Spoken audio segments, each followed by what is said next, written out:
Vandeham Shri Guru Juta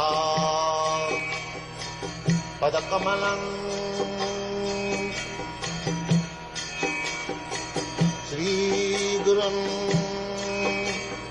Vaishnavamsam.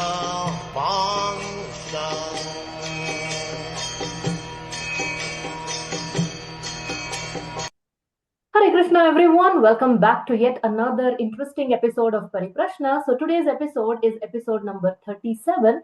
So it's a very special episode because we are starting a brand new canto, that is Canto 3 of Srimad Bhagavatam. So what is the connection between the previous canto and this one? Well, in the 8th chapter of Canto 2 of Srimad Bhagavatam, Maharaj Parikshit, in his ongoing inquiry with Sukadeva Goswami, he asked about roughly 22 questions to Sukadeva Goswami. And then, as a way of answering that, Sukadeva Goswami talked about Chatushloki Bhagavatam, he talked about Sarga, Visarga, the 10 topics of Srimad Bhagavatam.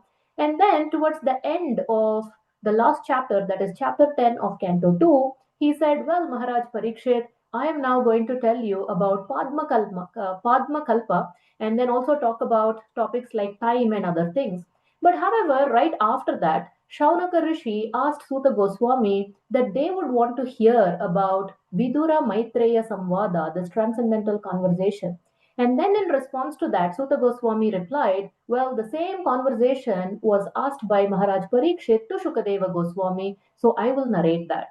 So here in the beginning of Canto 3, that is where we are going to start. And then for a major part, that is entire Canto 3 and then Canto 4 and even part of Canto 5, this Vidura Maitreya Samvada is going to go on. So many interesting personalities are going to be talked about. So many wonderful pastimes are going to be narrated. So many deep, profound concepts are going to come about. So there is so much that we can learn. But however, in today's episode, we are going to try and limit our discussion to the first two chapters of Canto 3 of Srimad Bhagavatam.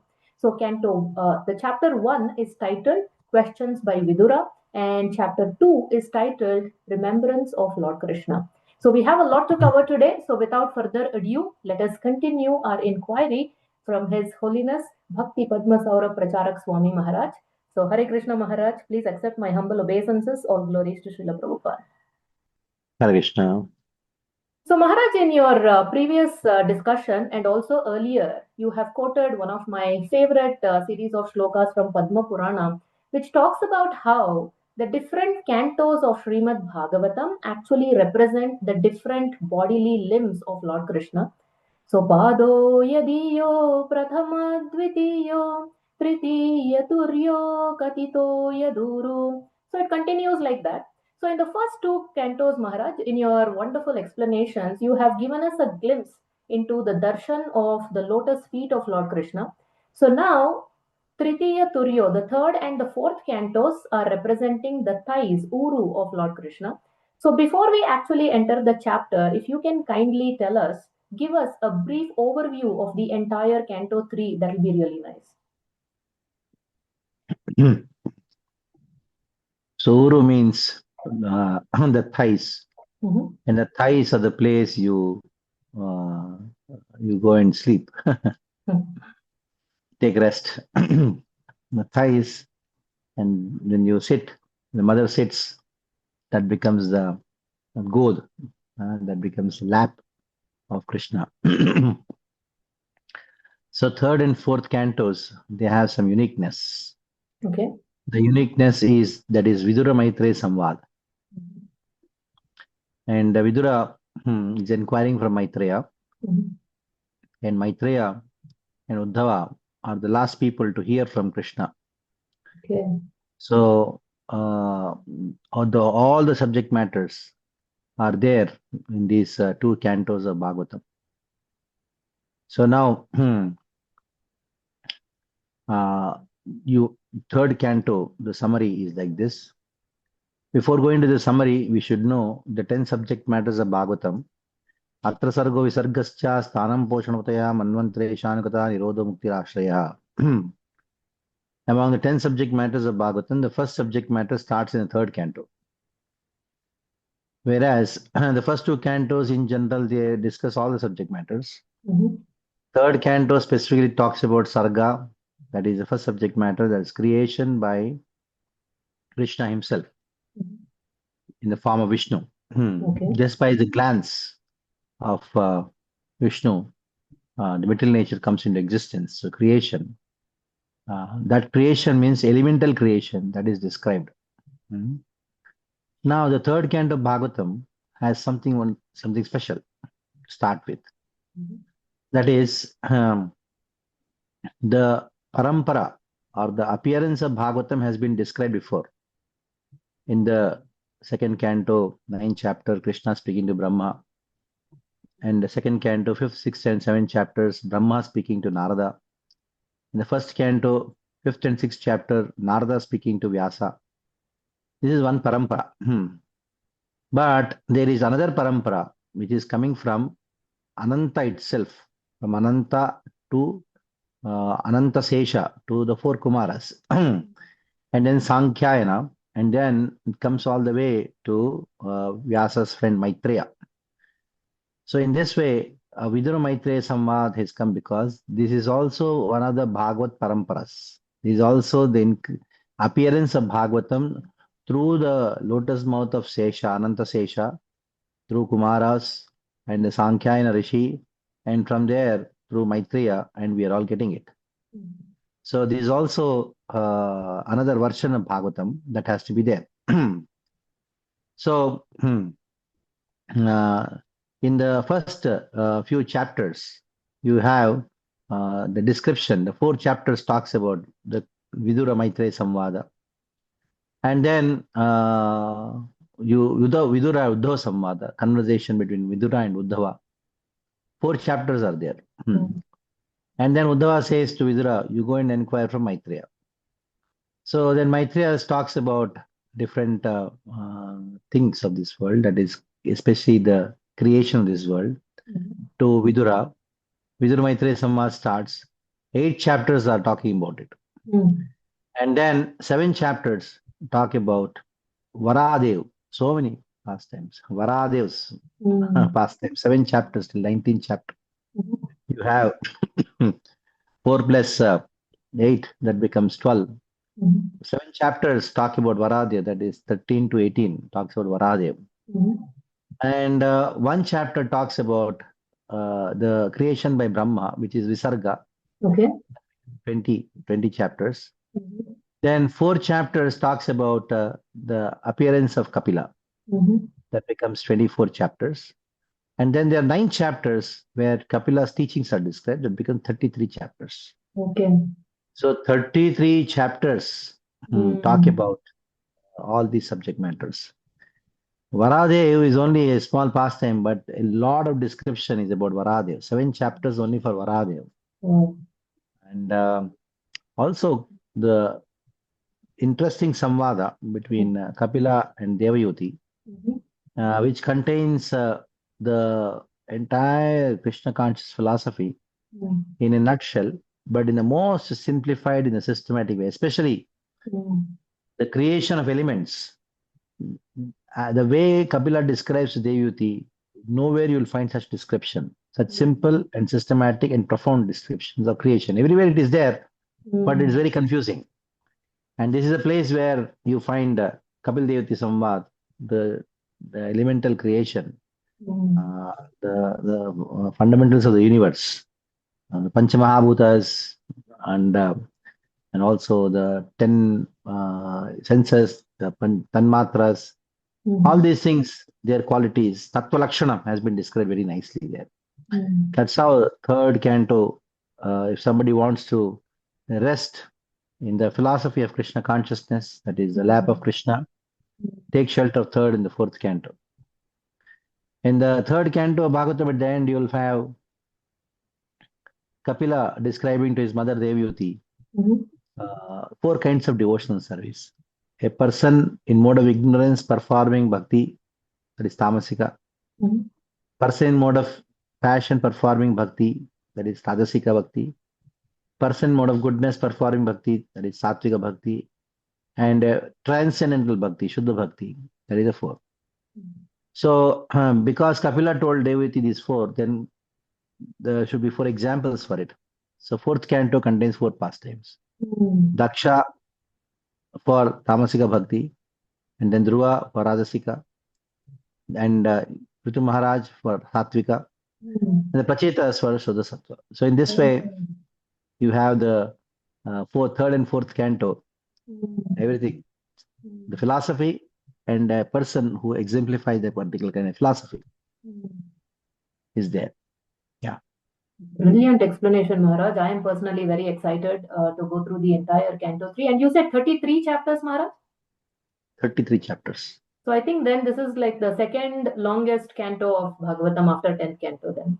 Yes, 90 chapters are there in the 10th canto. This is the longest chapter, 33 chapters. Very exciting. So Maharaj, now getting into chapter 1, which is titled Questions by Vidura. But before Vidura's questions, we will see Parikshit Maharaj's question in the third verse. Rajovacha कुत्र क्षत्तुर्भगवता मैत्रेयेनास संगमः कदा वासः संवादा एतद्वर्णयनः प्रभो. The king asked Sukadeva Goswami, where and when did the meeting and discussion take place between Saint Vidura and His Grace Maitreya Muni? Kindly oblige, my lord, and describe this to us. I'll read the fourth verse also. न ह्यल्पार्थोदयस्तस्य विदुरस्य मलात्मनः तस्मिन् वरीयसी प्रश्नः साधुवादोपबृंहितः. Saint Vidura was a great and pure devotee of the Lord, and therefore his questions to His Grace Rishi Maitreya must have been very purposeful on the highest level and approved by learned circles. So Maharaj, this ongoing continued inquiry about Maharaj Parikshit to Sukadeva Goswami. So what is the nature of spiritual thirst? Is this ever going to get quenched, or is this going to perpetually go on, this spiritual thirst? It is not perpetually going on, it increases at every second. Anandambudi vardhanam, pratipadam purnamrita swadanam. So the more you experience bliss, the more you want it. It creates more hunger. Swadu swadu pade pade. Vayam tu navritupyam uttama shlokikrame chanvatam rasagyanam swadu swadu pade pade. This concept of having thirst for hearing about Krishna, the thirst is started with the says of Naimisharanya. And then it expands and expands. And to such an extent, in the 10th canto of Bhagavatam, Parikshit Maharaj says that I am not troubled by the thirst and hunger because I am drinking Utam Harikadamritam, nectar from your lotus mouth,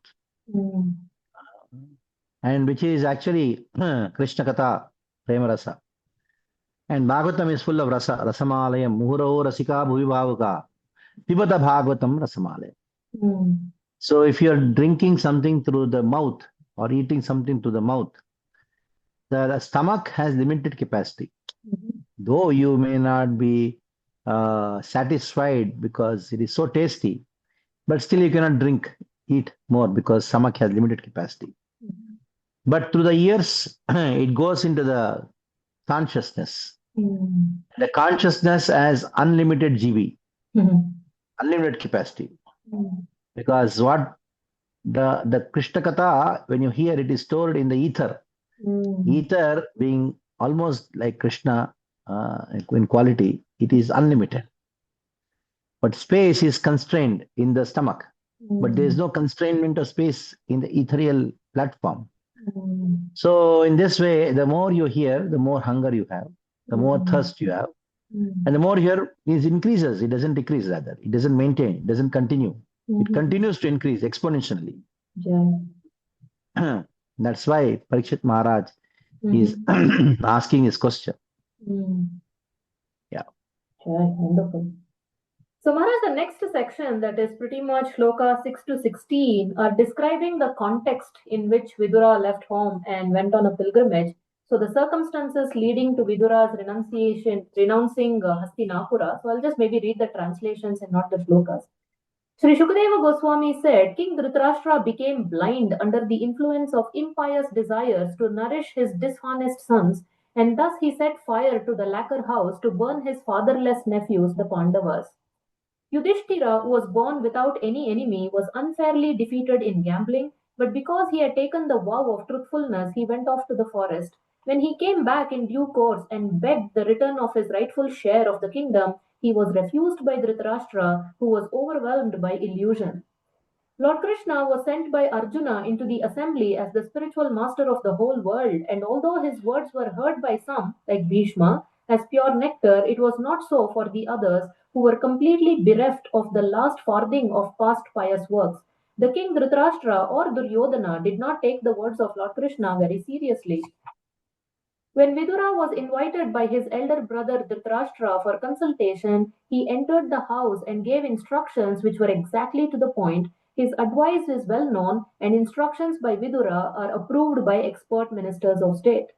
Then the 11th verse. Vidura said, "You must now return the legitimate share to Yudhishthira, who has no enemies and who has been forbearing through untold sufferings due to your offenses. He is waiting with his younger brothers, among whom is the revengeful Bhima, breathing heavily like a snake. Surely you are afraid of him." Then 12th verse.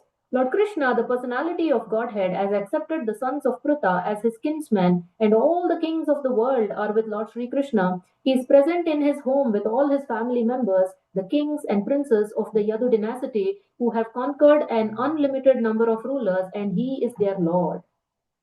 You are maintaining offense personified Duryodhana as your infallible son, but he is envious of Lord Krishna. And because you are thus maintaining a non-devotee of Krishna, you are devoid of all auspicious qualities. Relieve yourself of this ill fortune as soon as possible and do good to the whole family. And then, while speaking thus, Vidura, whose personal character was esteemed by respectable persons, was insulted by Duryodhana, who was swollen with anger and whose lips were trembling. Duryodhana was in company with Karna, his younger brothers, and his maternal uncle Shakuni. And then there's maybe one or two shlokas. Who asked him to come here, the son of a kept mistress? He is so crooked that he spies in the interest of the enemy against those on whose support he has grown up. Toss him out of the palace immediately and leave him with only his breath. Thus, being pierced by arrows through his ears and afflicted to the core of his heart, Vidura placed his bow on the door and quit his brother's palace. He was not sorry, for he considered the acts of the external energy to be supreme. So Maharaj taking a pause here to reflect on this section. So Dhritarashtra was not only physically blind but spiritually also blind. He was bereft of pious acts. So many things are being said here, and he and his sons engaged in so many abominable, atrocious acts towards his nephews Pandavas. And then whatever Vidura is giving here, his advice is really sound, very, very highly esteemed advice, but it falls on deaf ears. And then this kind of insult that he is experiencing at the hands of Duryodhana, the Karna Banair, such sharp arrows that wounded. But however, Vidura's reaction, or rather response to this, he's thinking Yogamaya is acting upon me and Mahamaya is acting upon Duryodhana. So if you can please enlighten us on the spiritual maturity of Vidura to see even misery as mercy.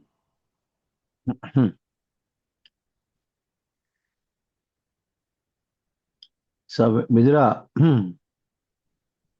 was scolded by Duryodhana. Mhm. He said,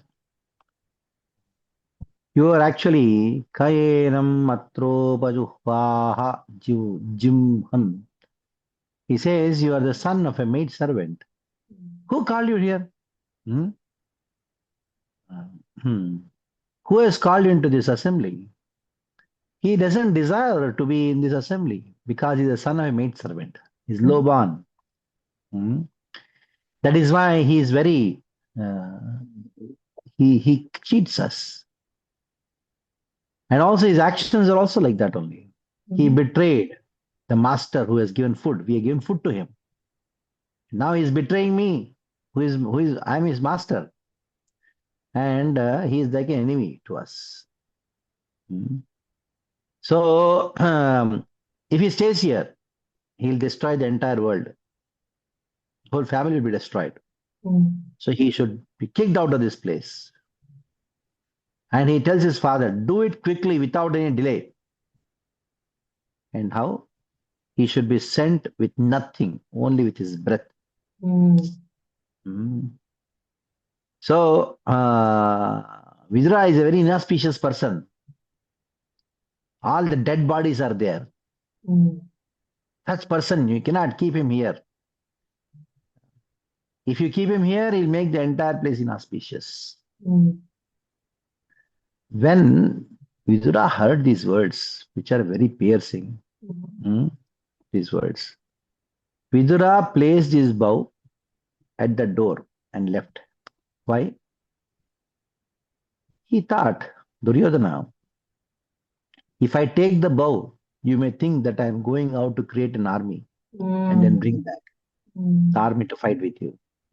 I am damn bothered about it. He did not defend himself. He could have said, how can you tell like this to the brother of your own father? Actually, Vidura thought, Duryodhana, these words are not a curse or insult, they are blessing unto me. You have removed all my suffering because by these words of yours, I get the opportunity to go to holy places. In all the holy places, I can hear Krishna Katha. I can live in nice place, distant place, and associate with sadhus, completely detached from all the attachments I have. So having given up all kinds of attachment to the persons like you, I had attachment for you, so that I had some thought of betterment of you. So now these words had created detachment for me. Wonderful. Thank you very much. He left. So whenever somebody speaks very harsh words, especially your beloved ones, you should be very happy because those are the cause of your detachment for them. And attachment for them was a cause of your suffering. Now these words have acted as a detachment which is going to make you free. So he gave up his house, he gave up his bow. He thought, when I sit alone worshipping Krishna in future, then he thought, I'm going to worship Krishna in future, why require the bow? At the same time, let the bow not create fear in the hearts of sinful Duryodhana. So he considered all these things. This Duryodhana is actually blinded by Maya. And he's not able to see Krishna, though he exists in front of him. On the other hand, he says, I am not affected by Maya, so I should see Krishna everywhere. This Maya of Krishna is such a great thing that driving out the devotees of the Lord in this way, I know that becomes the qualification for them to be killed. So what became the qualification for Duryodhana to be killed?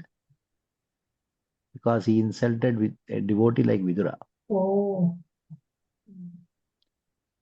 Vinashakale viparita buddhi. When a devotee is insulted, that is actually the plan of Krishna and the demigods. That he has to develop that kind of sin to be killed. That kind of offense to be killed. So this has been observed from a very critical point of view that Vidya Vide Vidura, Vidya Rate Vidura. Vidura is totally engrossed in Vidya. That is why it's called Vidya Rate. Rate means one is engrossed. So Vidura is called Vidura. This name was given by Vyasa to him. Vidura is called Vidura because Vidya Rate Vidura. And such a great person, Vidura, whose house was considered by Krishna, because Krishna considered his house, Vidura's house, to be his own house. Atmasat. So such a person like Vidura, when he's insulted, and that became the cause of Duryodhana's death in the hands of Bhima. Otherwise, why Duryodhana should die? He can only die when he's committed some offense like that. So it's a plan of Krishna that when you insult somebody like Vidura, that death is decided. Duryodhana's death is decided on that day. Like Prahlad, all the demigods ask, when is he going to die? Hiranyakashipu, when are you going to kill him? Krishna says, when this Hiranyakashipu is going to attempt to kill my devotee, who is Mahatma Prahlad, when he creates Dauryat, when he does all kinds of misbehavior to my devotee, that is the time, Hanaishe, I'm going to come and kill him. So, some things when the dushtas, they act like this to the devotees, they think from the transcendental point of view, where Vidura, he thought, it's a nice opportunity for me to go to pilgrimage centers, associate sadhus, hear Krishna Katha. And also, he had some attachment, naturally, son. So natural attachment is there. May not be his own son, but his brother's son is as good as son. Now these words developed the detachment. Thank you very much, Duryodhana. Now my attachment for you is cut. Sometimes when the children, they speak ill to the parent should be happy. Thank you very much. We are so attached to you. And these words have acted as a nice detachment, cause of detachment. So we can be detached from you and we can be happy and you can be happy. And also that became the cause of Duryodhana's death. Wow. Very deep, Maharaj. So Maharaj, just contemplating on this, Vidura had given pretty much his entire life in the service of Dhritarashtra, Duryodhana, this whole Kuru family, and this is what he ended up with. Similarly, if we see in our own life or people around us, when we observe, when we try to please anybody other than Krishna, either the person who is at the receiving end of our service, they are dissatisfied, or the person who is offering the service, we are dissatisfied, or in most cases, both are dissatisfied. So, how can we engage in our relationships in such a way that I do my duty towards you, but it is not you who I am trying to please. Instead, it is Krishna who I am trying to please through this duty. How do we deal with, how do we engage in such, I don't know how to put it. You can do the duties only to the extent what you can do. And what is the purpose of those duties? Krishna tells in the Bhagavad Gita that the only purpose of performing the duties is purification of heart. Yoginaha karma kurvanti sangam tektva atma shuddhayet. So when you are performing duties, it's only for atma shuddhi. It is not for the purpose of pleasing the person or anything else, or trying to deliver the person. No. You have certain duties, you have to fix the duties. This is what I can do, this is what I will do. And this is for my purification, that's all. And after that, I have to concentrate on my real duty, that is to serve Krishna. That's all. If you don't put a full stop to those material duties, then you'll be engrossed more. So you have to decide it now, today. This is what I can do. Like, suppose a family. Father should tell the son, Beta, you are doing engineering or whatever you are doing. My responsibility is till you get the certificate. And now, whatever job you want, business you want, for that, I get 5 lakh rupees for you. After that, not a single paisa. Not even for a pajama, kurta also, I will not give any money. You earn yourself. Or the decision he has to take. He has to make the decision very clear. That's all. Daughter, till you get married, I am there. After marriage, over. Hari bol. So you have to decide. That is called Vanaprastha. So Vanaprastha means you take a decision of giving up all the responsibilities, though you are staying in the house. And you have to decide that. Otherwise, your life will rot. When something is rotten, that stinks, and people will say, "Chi." That is what happens. Why? The more you stay attached to the family, the more people hate you. Because the more you stay in the family, the more you're rotting. Mm. What does the rot give you? Stinking smell. Mm. But that rotten smell, you are not smelling it. Others are smelling. You don't understand that. Mm. Mm. So that is why get out before you rot. Mm. Get out before you rot. That's called Vanaprasthashram. Get out. Come to the temples. Do some seva in the temple. Mm. You decide, this is the money which I am going to give you. This is the property which I am going to give them. This is the property which I am going to give. This is the property which is going to be used in Krishna. Hari bol. That's all. Mm. Over. Mm. That decision has to be taken. Mm. Otherwise, your property, your money, you yourself, your advice, everything rots. Mm. And you think it is fragrance, but for other people, it is rot. Mm. It is stink. Mm. So that is why people insult you. Mm. Because you are rotting. Mm. And you don't understand you're rotting. You think that I'm doing something good. Mm. So before you rot, get out. And you Mm. start a fresh life for Krishna. That is called Vanaprastha. Mm. People are not concentrating on this Vanaprastha ashram, which is the most important ashram, more important than sannyas. Mm.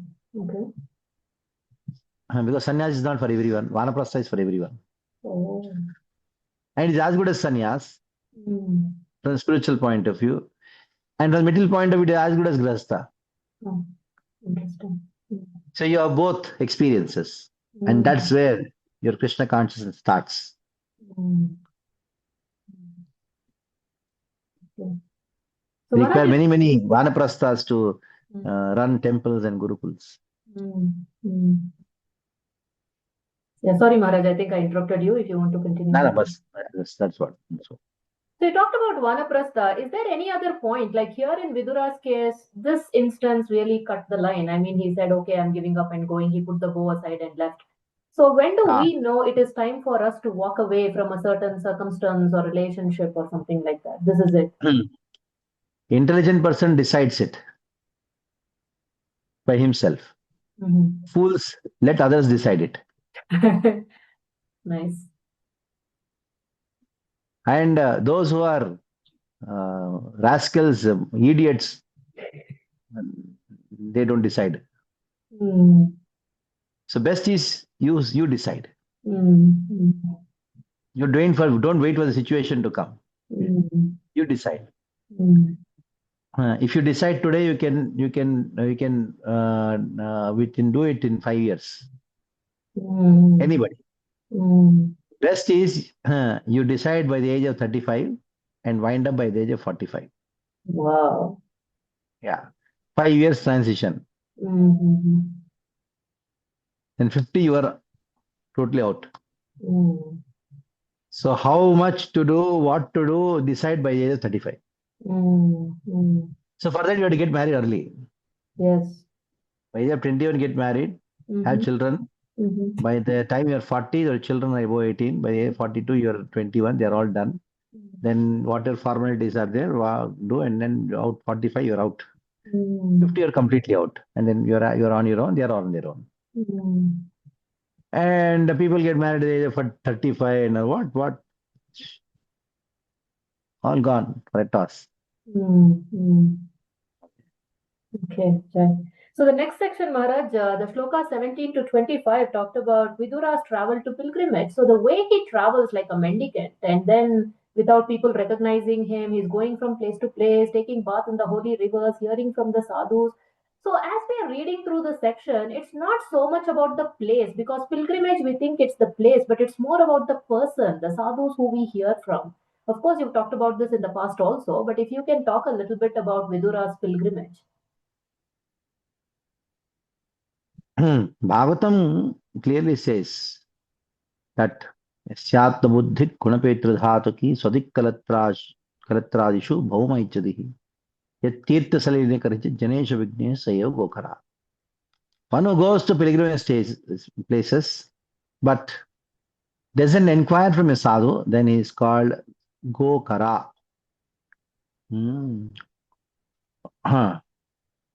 Actually, one of the names of Krishna is Tirtha Padaha. Okay. where all the lotus feet of Krishna is the abode of all the tirthas. Mhm. Hmm. Ah. Now, you don't have to go to any tirthasthan if you are taken shelter of the feet of Lord Krishna, because all the tirtha are at the lotus feet of Krishna. Mhm. But Vidura, when he went, he thought, I have taken shelter of Krishna. Okay, Krishna's lotus feet. All the tirthas are there, but I want to go to all the tirthas. Mhm. What is the purpose? I want to see the different forms of Krishna being worshipped in those tirthas. Mm. And wandering to all these different places. Vidura, Mhm.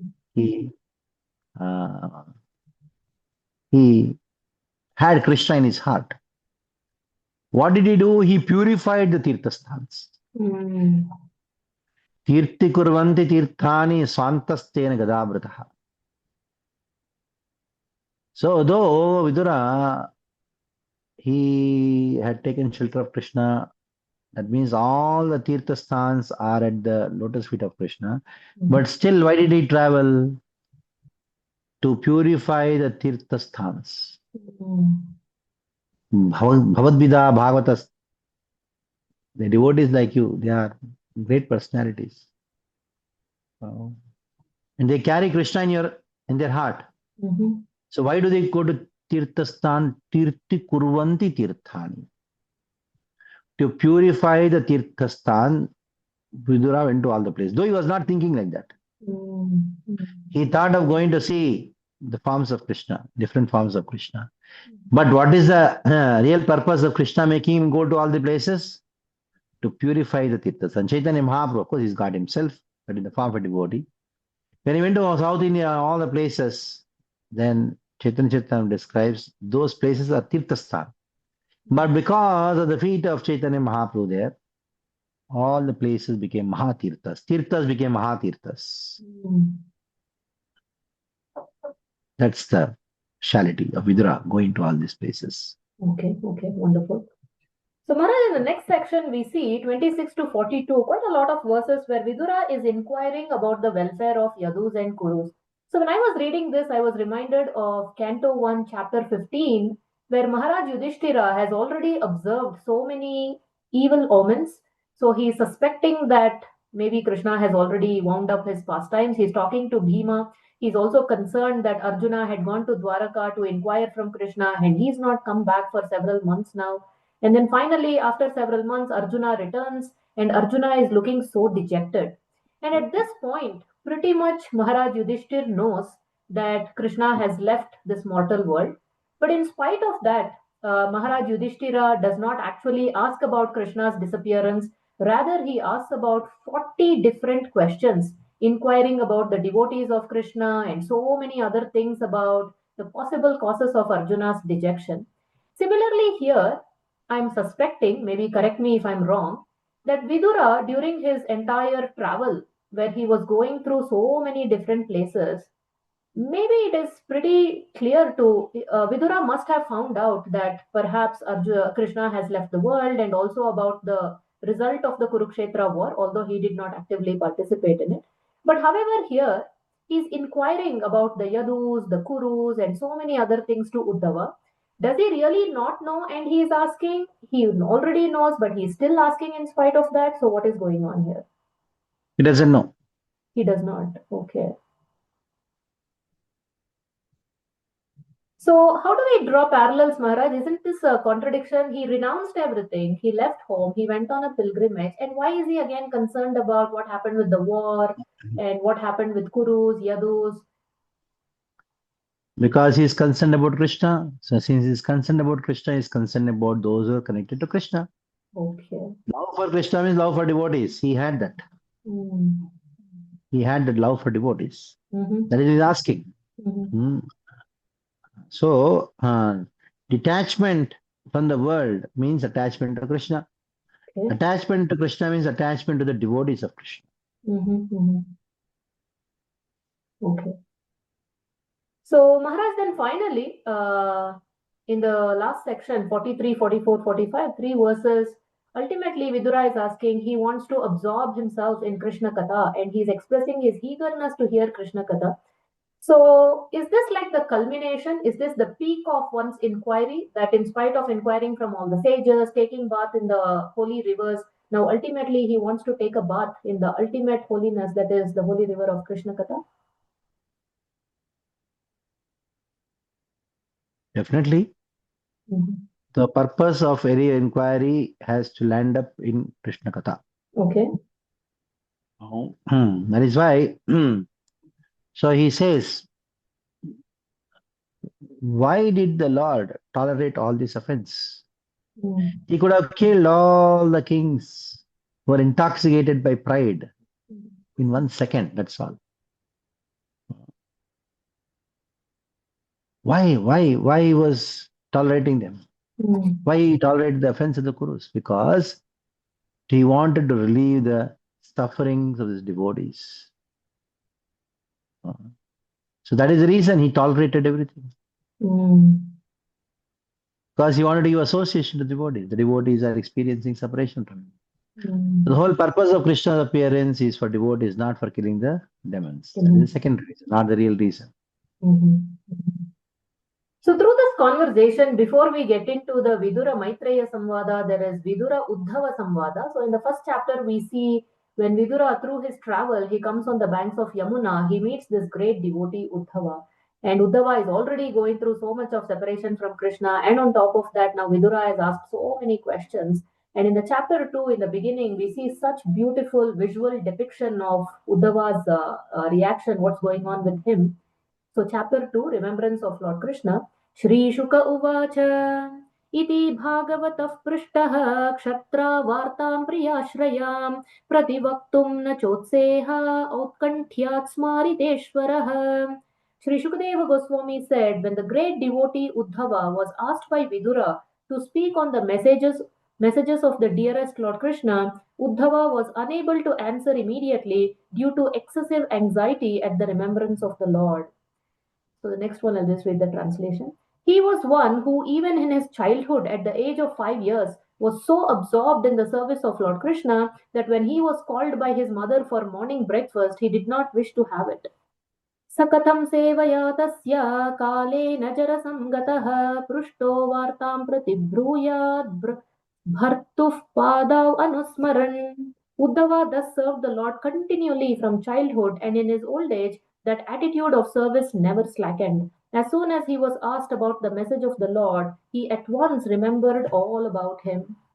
For a moment he remained dead silent, and his body did not move. He became absorbed in the nectar of remembering the Lord's lotus feet in devotional ecstasy, and he appeared to be going increasingly deeper into that ecstasy. पुलकोद्भिन्न सर्वाङ्गो मुञ्चन्मीलदृशा शुचः पूर्णार्थो लक्षितस्तेन स्नेहप्रसरसम्प्लुतः. It was so observed by Vidura that Uddhava had all the transcendental bodily changes due to total ecstasy, and he was trying to wipe away tears of separation from his eyes. Thus, Vidura could understand that Uddhava had completely assimilated extensive love for the Lord. The great devotee Uddhava soon came back from the abode of the Lord to the human plane, and wiping his eyes, he awakened his reminiscence of the past and spoke to Vidura in a pleasing mood. So, Maharaj, there is this entrance of Uddhava. Of course, it happened in the previous chapter only. So, he is a constant companion of the Lord. He is so intimate to Krishna, so much so that he looked almost like Krishna. And so, we see the kind of ecstasy he went into in separation of the Lord. So, if you can first tell us a little bit about the greatness of this wonderful devotee Uddhava. Uddhava Pravaro Mantri. He is Krishna's Daita Saka. He is a closest friend of Krishna. Okay. And he is Pravaro Mantri, is the topmost of all the mantris. Krishna used to take advice from Uddhava. All decisions of Krishna is based on Uddhava's input, Uddhava's suggestion. Without consulting Uddhava, Krishna would not take any decision. Just imagine the closeness, the trust which Krishna has on Uddhava. He is Brihaspati Shakshat. He is Buddhi Sattama. He is very intelligent. He is equal to Brahaspati in his intelligence. And Daitasya Sakha, he is very close friend of Krishna. And from Uddhava's point of view, Uddhava always used to wear only that dress which Krishna had worn, and then as Mahaprasad used to wear. So Krishna, he was thinking, 24 hours crying in separation from Srimati Radharani and the gopis. Then Krishna thought, just imagine, I am suffering in separation from them. And their love for me is more than my love for them. So just imagine how much they must be suffering in separation from them. Then he thought, I want to send somebody to console them. So they thought, whom should I send? Let me call Brahma. And Brahma cannot understand all these things. It's too much for him to understand what is love. Then he thought, let me call my own form, Sankarshana. No. Cannot understand Raja Bhakti. Shiva, forget about him. He is Param Vairagi. What do you understand what love is? Then he thought, let me call to tell my wife. How can I tell my wife to console my girlfriend? Impossible. So then he thought, there's only one person who can go and console the gopis. That is Uddhava. So just imagine how great is Uddhava. That is so close to Krishna. His closest to Krishna is so much that Krishna considered Uddhava is the only person who can understand Raja Bhakti. So he sent him. Then Uddhava, when he went to Vraja, he personally heard the cry of the gopis, the cry of Radharani.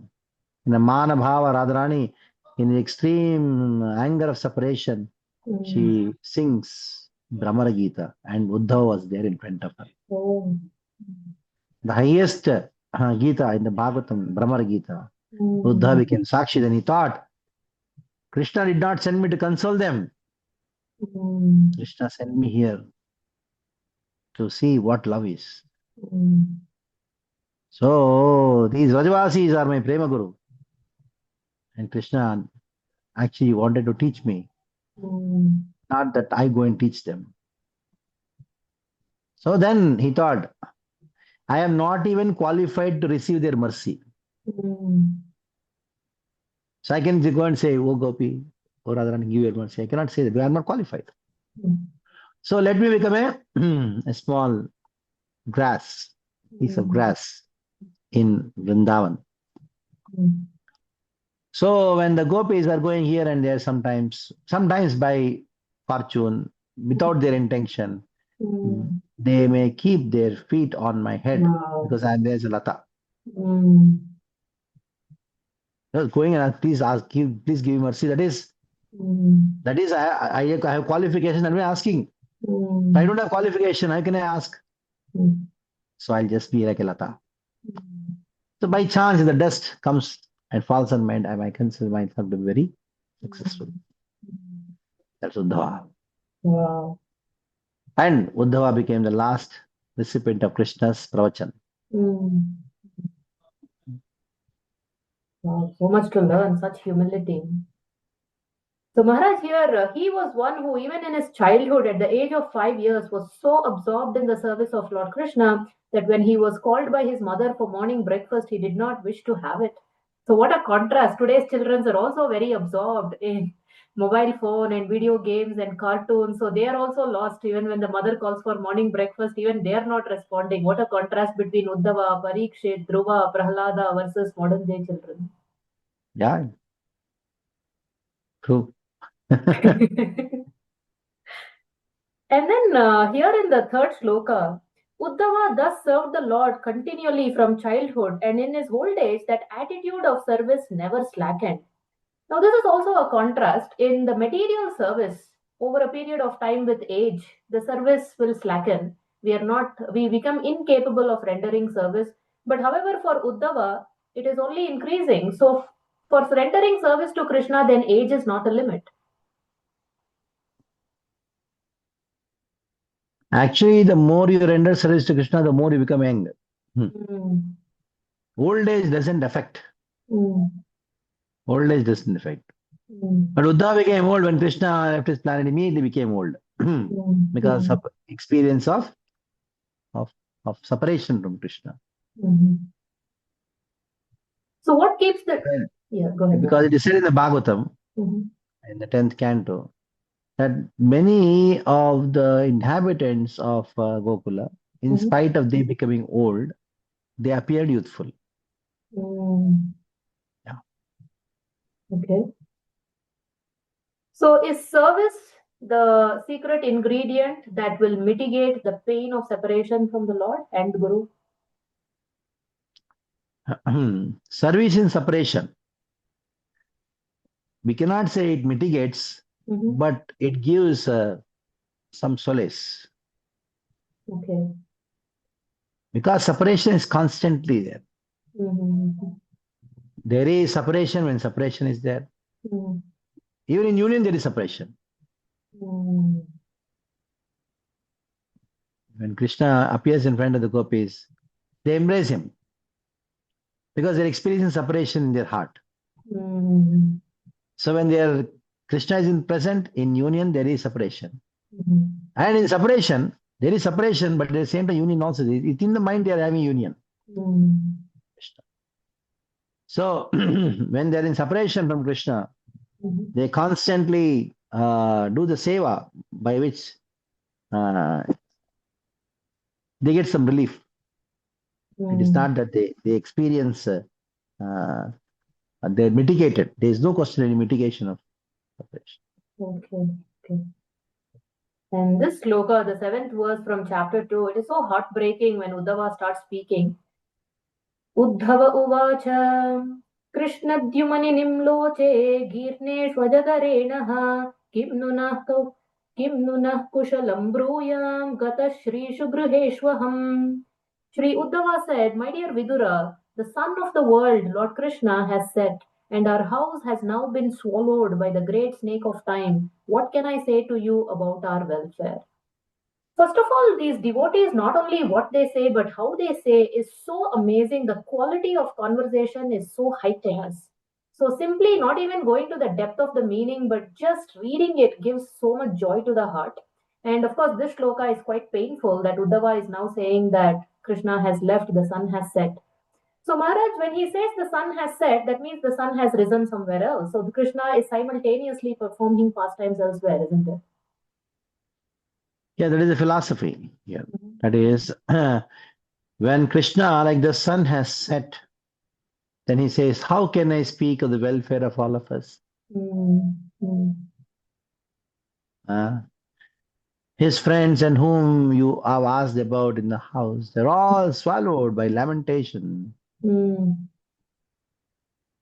So, another the philosophical understanding of this, when sun sets, it rises somewhere else. That means it is not that Krishna pastimes are over means they are over. They are eternally going on in the spiritual world as well as the material world, constantly. In one universe, Krishna does the pastime of birth. He does the pastime of birth in other universe. In this way, it goes on. This way, it goes on. Okay. So the next set of shlokas, that is from, this only we'll go through. The unfortunate situation of the Yadu dynasty. Durbhago batalokoyam yadavo nitaramapi ye samvasanto navidur harim meena ivodupam. This universe with all its planets, it's most unfortunate, and even more unfortunate are the members of the Yadu dynasty because they could not identify Lord Hari as the personality of Godhead any more than the fish could identify the moon. So if you can talk about this, Maharaj, how spiritual privilege or sometimes the proximity, intimacy can be taken for granted, that in spite of Krishna taking birth in the Yadu dynasty, they didn't really recognize Lord Hari's supreme position is what Uddhava is conveying. So, this verse is Asura Mohana. Yadus not recognizing Krishna's greatness is their greatness. Oh. Okay. Because they're experiencing sweetness. Like Yashoda not recognizing Krishna as God is her greatness. So it is described that how the moon is reflected in the ocean. The fish is thinking what the fish is thinking. The moon, the reflection of the moon as another fish. So this is for the Mayavadis. They also think Krishna to be another fish or another person, another human. So in this way, they are unfortunate. And the Vedus are also unfortunate externally, but internally they are fortunate because the Yadus recognize the sweetness of Krishna, not his powers. Then Uddhava says, Hare, I am calling them, they are unfortunate. Actually, however, they have the greatest fortune because of their recognizing Krishna in a relationship of sweetness. So in this way, Uddhava, he expresses his bhava. But actually,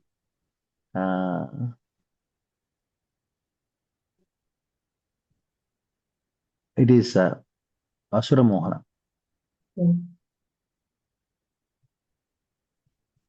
So he talks about the Yadu dynasty's annihilation, briefly, not directly, but this Maushala Leela comes later, isn't it, Maharaj? In a later canto where the details are shared how exactly the Yadukula was annihilated? Yeah, that description is later. Okay.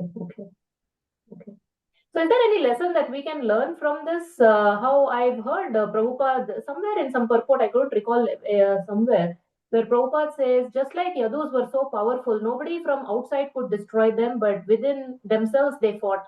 Similarly, ISKCON also is so powerful that nobody from outside can destroy ISKCON, but internal conflicts is the danger. Definitely.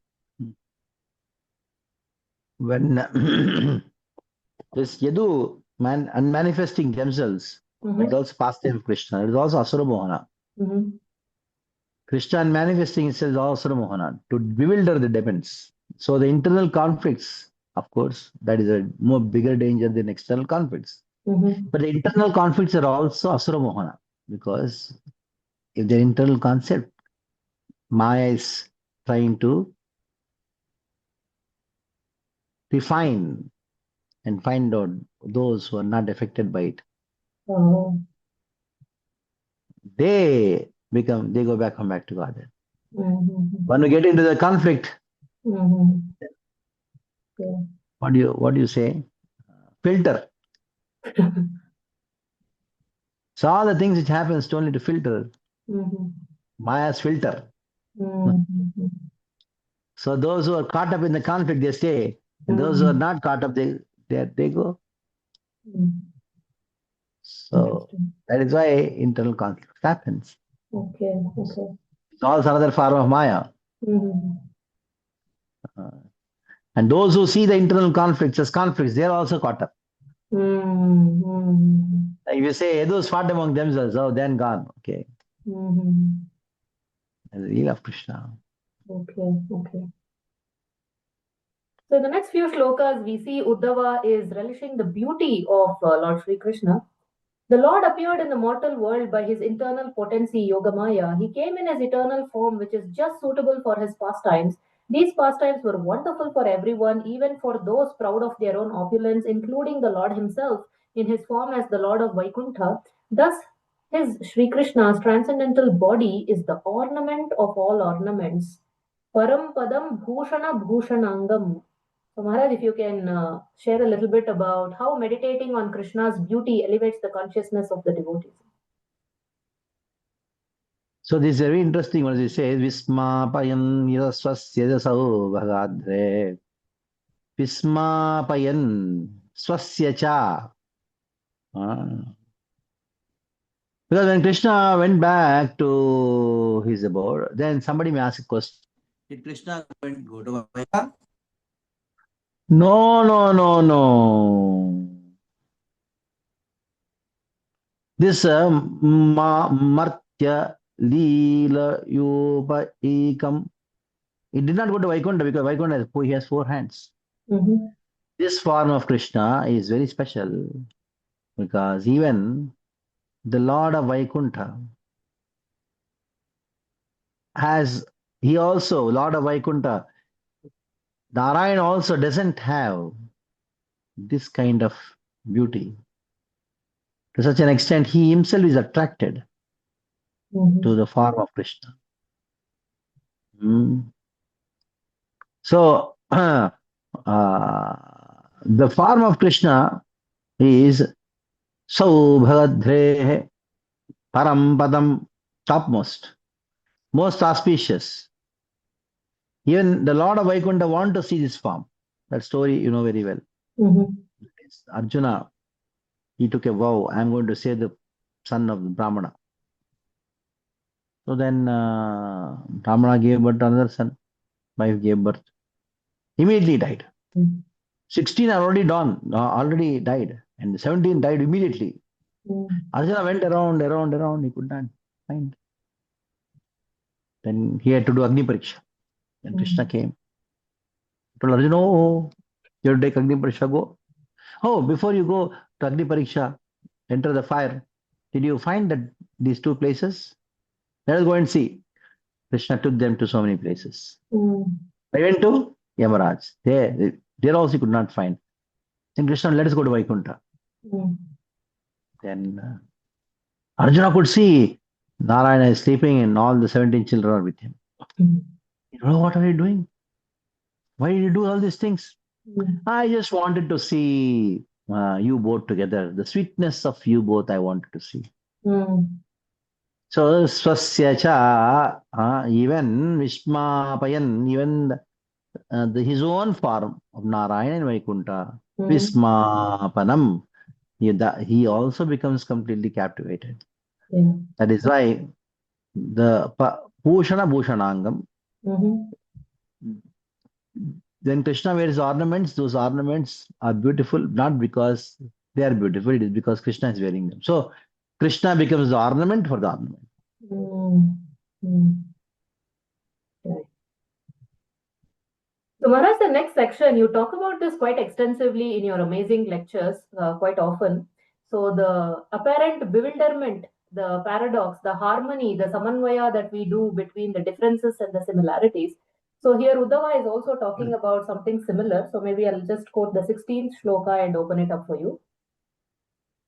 मां खेदयत्येतदजस्य जन्म विडम्बनं यद्वसुदेव गेहे प्रजे च वासोरिभयादिव स्वयं पुराद्यवात्सीद् यद् अनन्तवीर्यः. When I think of Lord Krishna, how he was born in the prison house of Vasudeva, although he is unborn, how he went away from his father's protection to Vraja and lived there incognito out of fear of the enemy, and how, although unlimitedly powerful, he fled from Mathura in fear, all these bewildering incidents give me distress. So Uddhava now recollects quite a lot of incidents from Krishna's pastime. So here he's talking about how Krishna is feared by fear personified, but however he is leaving Mathura and going to Vraja out of fear of Kamsa. So if you can throw some light on these verses, Maharaj.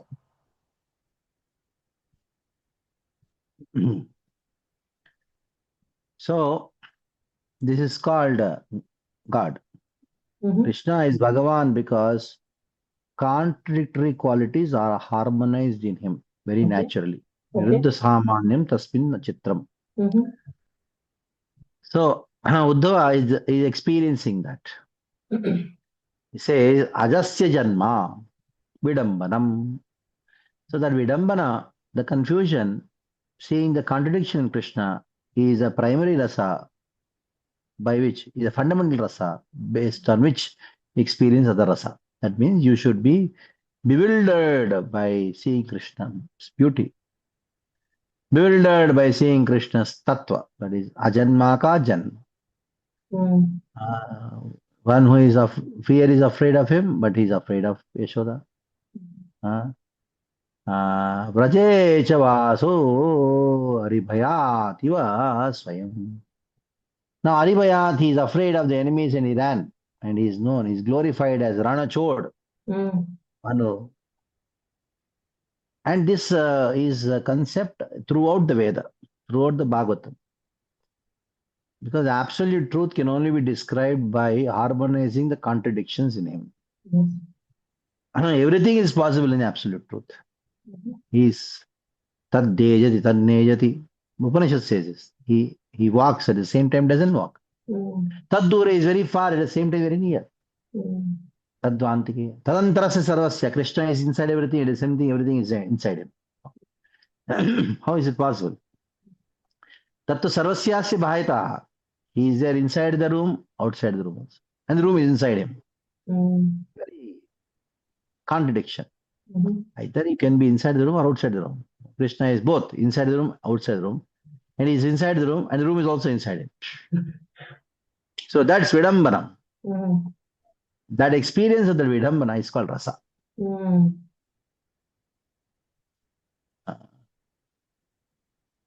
Yeah. So finally, Maharaj, the last section in this chapter, then Uddhava is recollecting Krishna's pastimes with the Vrajavasis, especially the gopis. So why is this the culmination of this chapter as he's recollecting so many pastimes? But before that, there is one famous shloka that I want to touch upon. That is the 23rd verse of chapter 2. So this is the shloka that I've heard you say, one of the shlokas that turned Sukadeva Goswami from being a Nirakaravadi to a Sakaravadi. Aho bakiyam stanakalakutam jigam sayapayayadapya sadhvi lebhe gatim dhatrichitam tatonyam kamva dayalum sharanam rajema. Alas, how shall I take shelter of one more merciful than he who granted the position of mother to a she-demon Putana, although she was unfaithful and she prepared deadly poison to be sucked from her breast. So here Uddhava is glorifying the mercy of Krishna. So how do we understand Krishna's parakashta of mercy? It's not Kaimuttik Nyaya, means if Krishna can give the position of a mother to a person who came to kill him by giving milk on the pretext of killing him, if somebody offers milk just like that, what that person's position will be? What is the position of a person who offers milk to Krishna out of faith? What to speak of a person who offers Krishna milk out of love? Then what to speak of Yashoda? Kim Uta? Kim, what to speak of? Uta means speak. Kim means what? What to speak of them? So she attained a position, Goloka, similar to the Dhatri, nurse of Krishna. Krishna had two nurses, Ambika and Kalimba.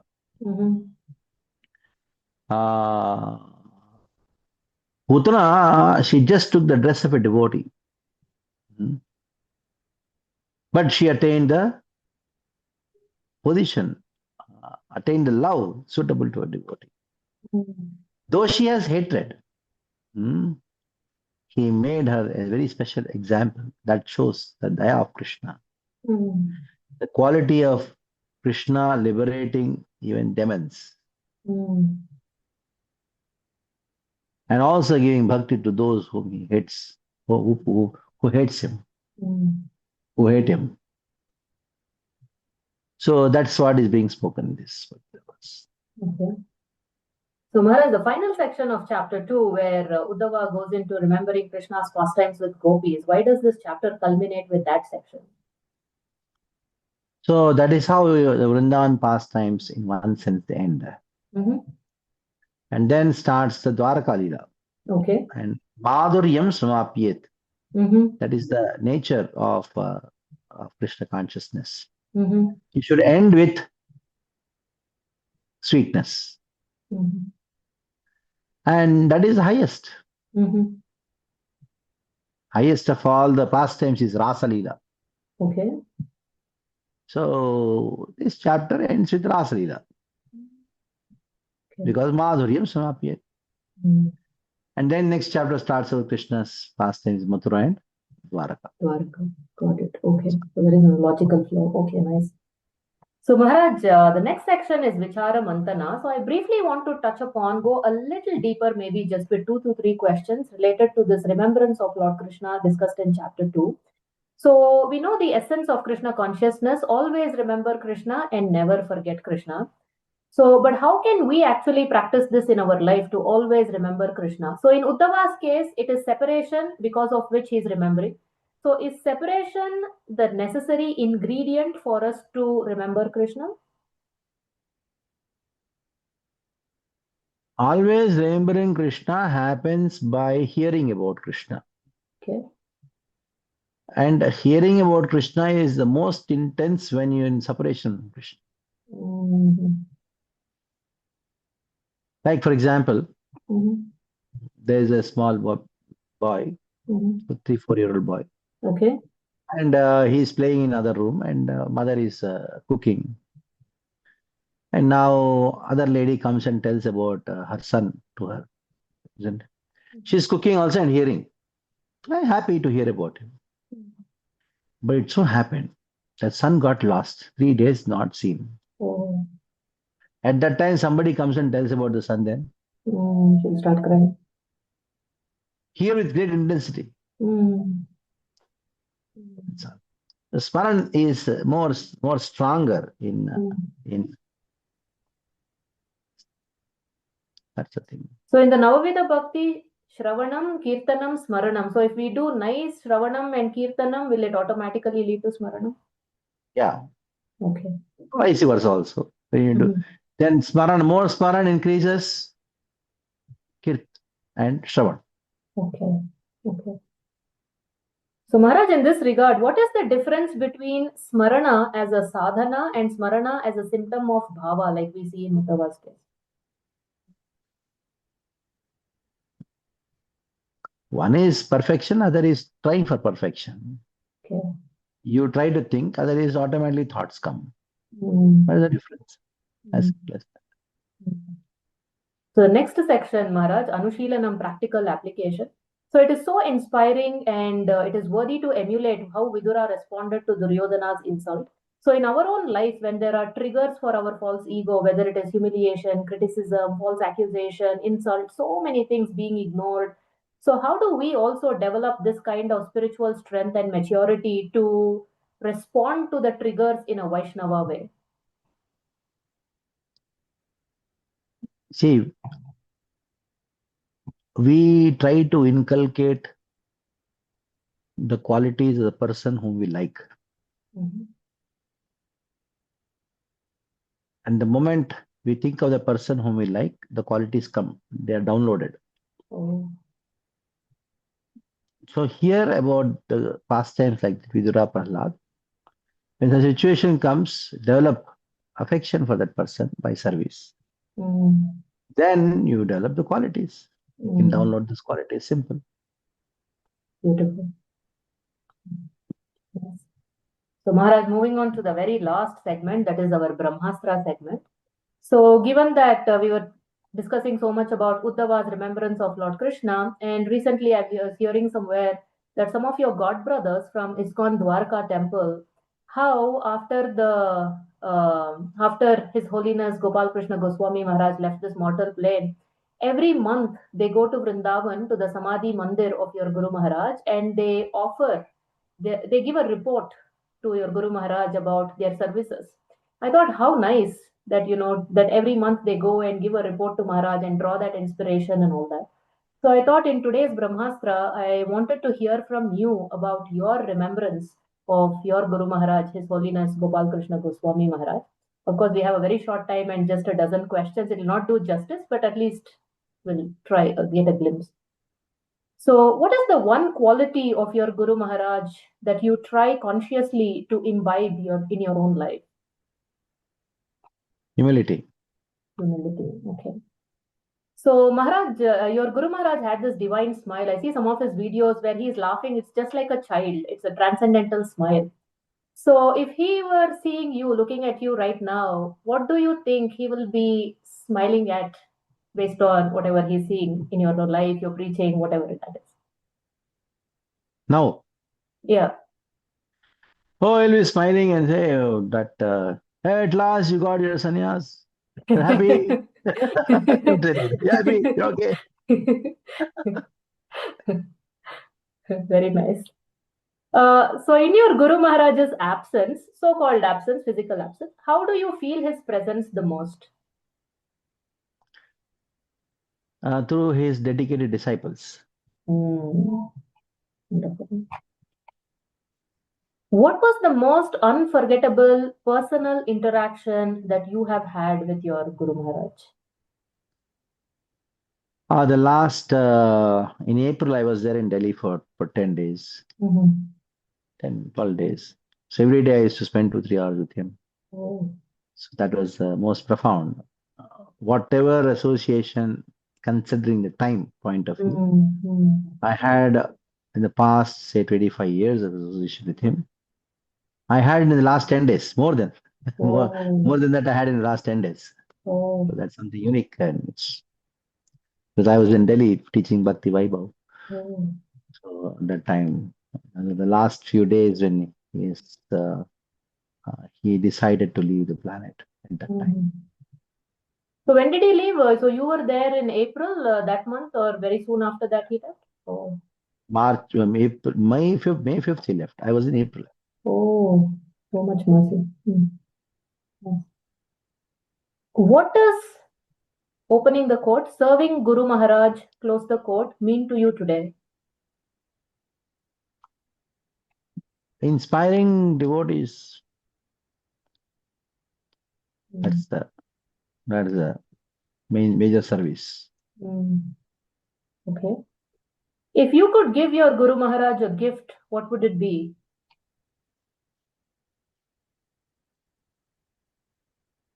A gift, a temple every year. Oh, Jai. If we So, could. it's your desire. Nice. Wonderful, wonderful. What is something that your Guru Maharaj saw in you that even you did not see in yourself?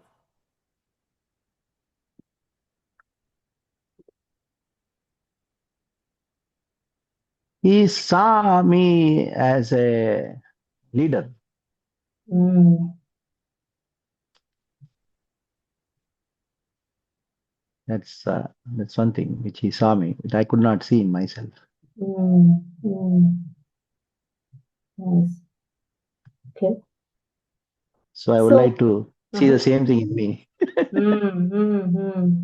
I don't know when it's going to happen. It's already happening, Maharaj. It's just that you're still not seeing it, but we are able to see it and draw inspiration from you every moment.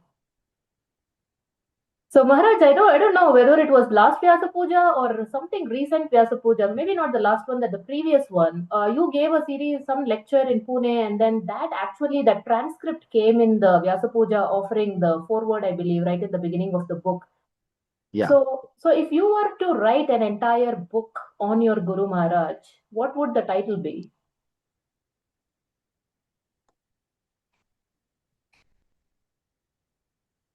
Acharya Hridayam.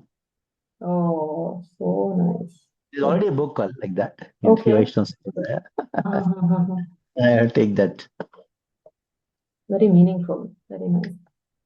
Okay. In what way do you think your Guru Maharaj's blood, sweat, and prayers is running through ISKCON today? Unification.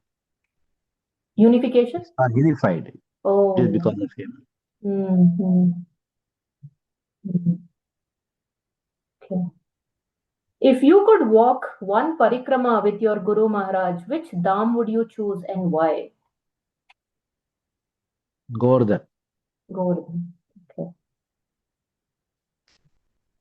Okay, then 1 second. What do you think is your Guru Maharaj's most unique contribution to ISKCON?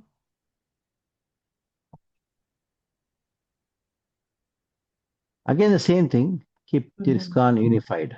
Okay, okay. So, Loyalty. what did you Loyalty to say? Srila Prabhupada. Loyal to Loyalty to Srila Srila Prabhupada. Prabhupada. Yes, yes. What message of your Guru Maharaj would you like to carry to the next generation? Just be humble and tolerant. Humble and tolerant. Yeah, I've heard you say in one of your Vyasa Puja offering, you went to him about having so many problems in Meera Road, and you said, "Keep me anywhere but Meera Road," and he told you just tolerate, and you said, "But how long, Maharaj?" And he said, "I don't know. I've been tolerating for 40 years now." Yeah. So beautiful, so instructive. Last one, Maharaj. Complete the sentence. Because of my Guru Maharaj, I dash.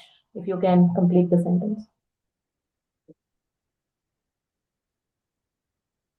In ISKCON. You are in I am in ISKCON.